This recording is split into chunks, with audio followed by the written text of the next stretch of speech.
মন্বন্তর ৩০ লক্ষ বাঙালির মৃত্যু, প্রকৃতি নাকি পরিকল্পনা?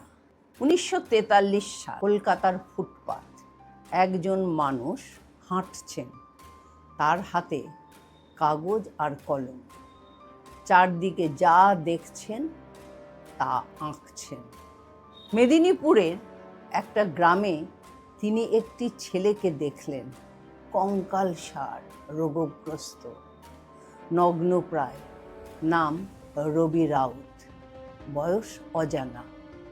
সেই ছবির নিচে শিল্পী লিখলেন, এই হলো ক্ষুধার্ত রোগাক্রান্ত রবি রাউত, কদমডাঙ্গা গ্রাম, বালাগড়, হুগলি।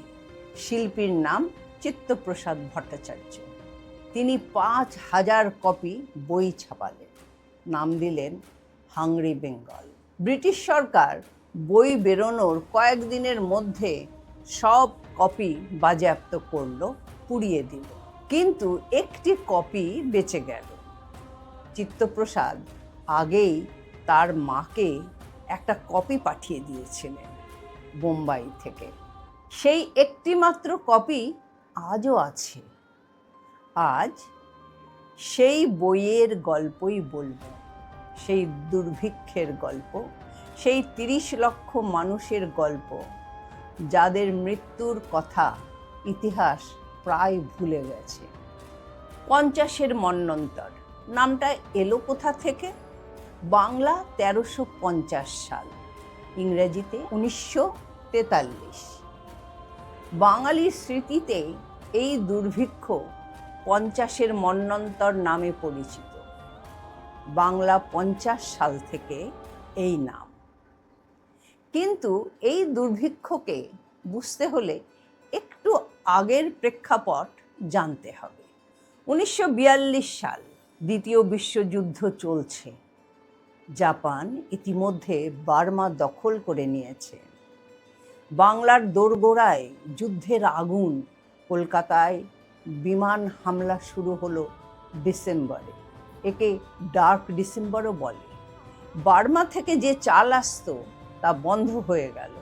লক্ষ লক্ষ শরণার্থী বার্মা থেকে ঢুকলো বাংলায়। আর ঠিক এই মুহূর্তে ব্রিটিশ সরকার নিল এক অদ্ভুত সিদ্ধান্ত, ডিনায়াল পলিসি, যে নীতি বাংলাকে মেরে ফেলেছিল। জাপান যদি বাংলায় আক্রমণ করে তাহলে তারা যেন খাবার ও পরিবহন না পায়। এই যুক্তিতে ব্রিটিশ সামরিক কর্তৃপক্ষ চালু করল ডিনায়াল পলিসি, অর্থাৎ নিজেরাই সব ধ্বংস করো। ১৯৪২ সালের মে মাসে আদেশ জারি হলো, বাংলার উপকূলবর্তী অঞ্চল থেকে ১০ বা তার বেশি মানুষ বহন করতে পারে এমন সব নৌকো বাজেয়াপ্ত বা ধ্বংস করতে হবে। ফলাফল, বাংলার বদ্বীপ অর্থনীতি নৌকার ওপর নির্ভরশীল ছিল। নদীপথেই ধান যেত গ্রাম থেকে হাটে, মাছ যেত নদী থেকে বাজারে। প্রায় ৪৬,০০০ নৌকা ধ্বংস করা হলো। একটা পুরো অঞ্চলের রক্ত সঞ্চালন বন্ধ হয়ে গেল। শুধু নৌকা নয়, উপকূলবর্তী ৩টি জেলা থেকে উদ্বৃত্ত চাল বাজেয়াপ্ত করা হলো। সেই চাল দেওয়া হলো সামরিক গুদামে। একদিকে চাল নেই, অন্যদিকে নৌকা নেই। বাজারে চালের দাম দ্বিগুণ হলো রাতারাতি, মানুষ কিনতে পারল না। এবং তখনও বাংলা থেকে চাল রপ্তানি হতে থাকলো সেলনে। কলকাতার ফুটপাতে মৃত্যু। ১৯৪৩ সালের মে মাস, রংপুর, ময়মনসিংহ, বাকেরগঞ্জ, চট্টগ্রাম, নোয়াখালী, ত্রিপুরা, এই ৬টি জেলা থেকে প্রথম অনাহারে মৃত্যুর খবর এলো। মানুষ গ্রাম ছেড়ে হাঁটতে শুরু করলো কলকাতার দিকে, যেখানে হয়তো খাবার পাওয়া যাবে। কিন্তু কলকাতার ফুটপাতেও খাবার নেই।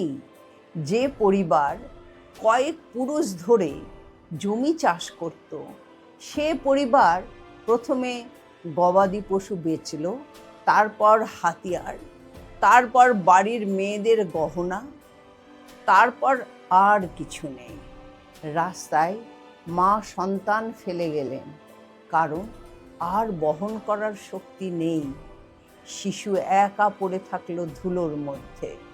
একজন প্রত্যক্ষদর্শী লিখেছেন, শুধু ভাতের ফ্যান চাইছে, ভাত নয়, শুধু ভাতের জল, বাংলায় ফ্যান দাও। সেই আর্তনাদ শুনতে শুনতে এক প্রজন্মের বাঙালি বড় হয়েছে। ব্রিটিশ ভাইসরয়ের ফেমিন এনকোয়ারি কমিশনের রিপোর্টে লেখা হয়েছিল, হাসপাতালে আসা রোগীরা এতটাই শীর্ণ ছিলেন যে তাদের দেখে মনে হতো জীবন্ত কঙ্কাল। চার্চিল কি জানতেন? এখানেই প্রশ্নটা আসে। ব্রিটিশ প্রধানমন্ত্রী উইনস্টন চার্চিলকে বারবার সতর্ক করা হয়েছিল। তার ভারত সচিব লিও অ্যামেরি বারবার চিঠি লিখেছিলেন, বাংলায় দুর্ভিক্ষ হচ্ছে, খাবার পাঠাতে হবে। চার্চিলের উত্তর ছিল না।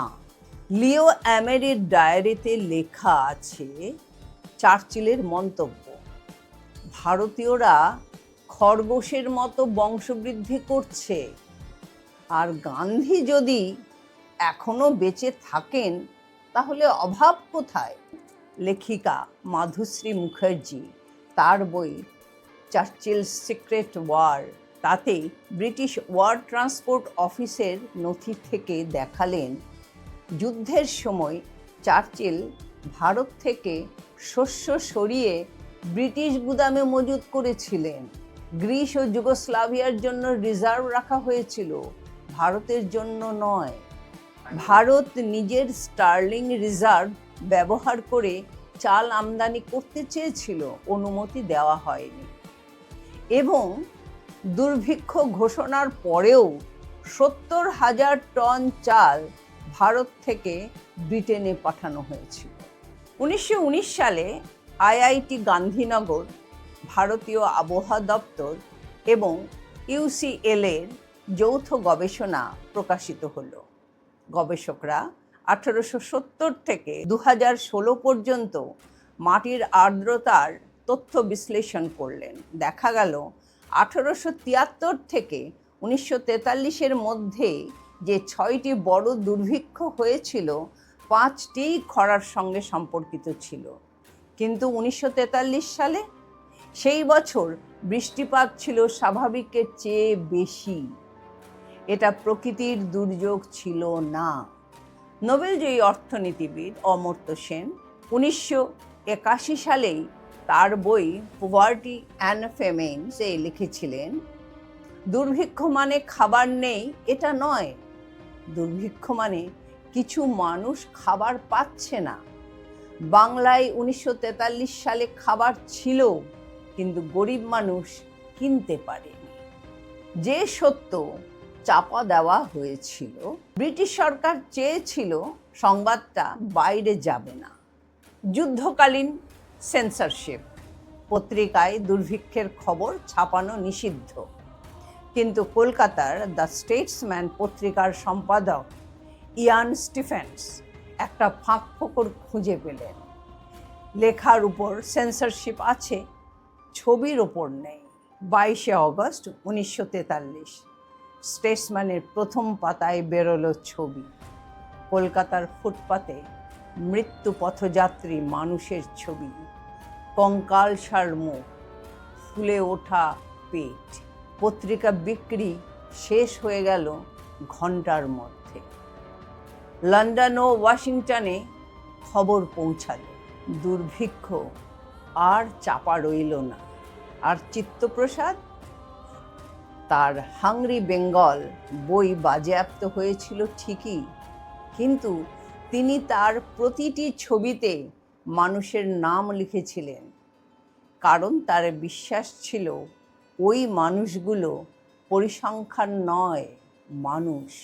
মেদিনীপুরে একটি কুকুর একটি লাশ খাচ্ছে। ছবির নিচে চিত্তপ্রসাদ লিখলেন তার নাম ছিল ক্ষেত্রমোহন নায়েক। 30 লক্ষ, সংখ্যাটা মনে রাখুন। দ্বিতীয় বিশ্বযুদ্ধে ব্রিটেনের মোট সামরিক মৃত্যু ছিল প্রায় 4 লক্ষ। হিরোশিমা ও নাগাসাকিতে মারা গেছিলেন 2 থেকে 3 লক্ষ মানুষ।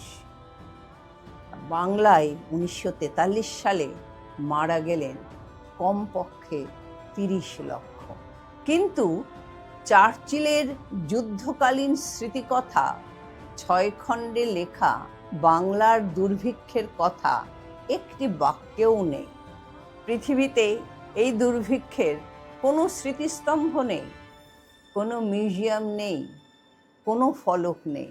নোবেলজয়ী অমর্ত্য সেনের বয়স তখন 9।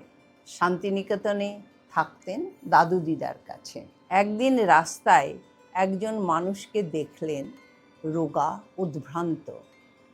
সেই মানুষ খাবার চাইছেন। অমর্ত্য দিদাকে জিজ্ঞাসা করলেন, কতটুকু দিতে পারবো? দিদা একটা সিগারেটের টিন এগিয়ে দিলেন, বললেন, এর অর্ধেকের বেশি নয়, কারণ তুমি রাস্তায় যত মানুষ দেখবে সবাইকে দিতে গেলে তোমার পক্ষে সামলানো সম্ভব নয়। সেই মুহূর্তটা অমর্ত্য সেনের সারা জীবনের গবেষণার বীজ। ফেমিন কেন হয়? কে মরে? কার হাতে ক্ষমতা? এই প্রশ্নগুলো থেকেই তিনি নোবেল পুরস্কার পেলেন। কিন্তু যে 30 লক্ষ মানুষ মারা গিয়েছিলেন তাদের জন্য কোনো পুরস্কার নেই, কোনো স্মৃতি নেই। শুধু আছে চিত্তপ্রসাদের সেই একটি বই আর সেই একটি নাম, ক্ষেত্রমোহন নায়েক। আমি নিবেদিতা গাঙ্গুলি। মন্বন্তরের এই ঘটনাটির গল্প যদি আপনাদের ভালো লাগে, যেখানে 30 লক্ষ বাঙালির মৃত্যু হয়েছিল প্রকৃতির জন্য নয়, পরিকল্পনা মাফিক। যদি এই ভিডিওটা আপনাদের ভালো লাগে তবে এটাকে আপনারা শেয়ার করুন এবং সকলকে জানান। আর আমাদের চ্যানেলটা সাবস্ক্রাইব করতে ভুলবেন না।